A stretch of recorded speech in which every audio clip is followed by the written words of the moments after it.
When Terunofuji abruptly pulled out after just one day in May, a hefty surprise was that he didn't retire.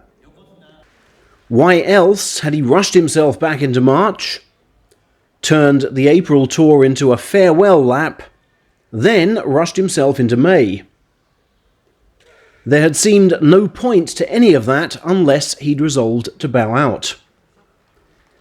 A comeback in the Nagoya Inferno seemed totally off the cards given he hasn't completed a provincial meet since 2022, and this September seemed too far away. He would have to be pushed before then, we thought. But yesterday, another twist. The Yokozuna Council, having urged Teru to consider his future this time last week, met this time this week to say he should get until the end of the year. His situation now is clearly not one in which we should issue warnings or retirement recommendations, said Council Chief Mr. Yamauchi. He continued, although it's a shame he withdrew after just the one fight this time, we value his sense of duty, his commitment to appear even just a little despite his condition. Which is why we'll observe things calmly in the run-up to July, and even the run-up to September, assessing his injury status, tenacity, and sense of duty in his bid to return fully fit. After that, the Yokozuna must decide by himself, as the path forward should then be amply clear. Which means, despite the path seeming well lit already, that Terunofuji will not even be warned until the end of September, thus granting him November for a final bid to put things right. He now has at least 6 further months to secure further funds for elder stock, and after that only 6 more to wait until his master steps down. And lots of wins in November could buy him those extra 6 months too.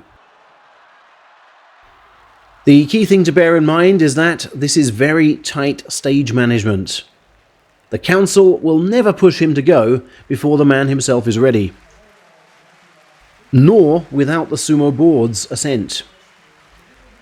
A lot of unwritten agreements have been made behind the scenes between multiple sumo parties of late. Of chief concern to all lead actors, average age well over 60, is the absence of a Yokozuna should Terunofuji go now. But regular fans do not share that concern. Non-Yokozuna are pulling them in, as these pictures properly prove, and tickets are selling regardless of the state of Terunofuji's knees. It's merely the latest issue on which suits and fans seem on different planes. How out of touch can the former get?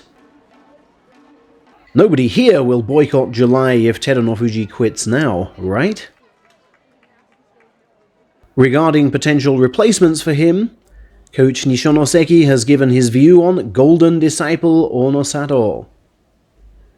The rankings chart reflects a wrestler's sumo brain. That's why the Yokozuna is top, the ex-Kisenosato told Number magazine.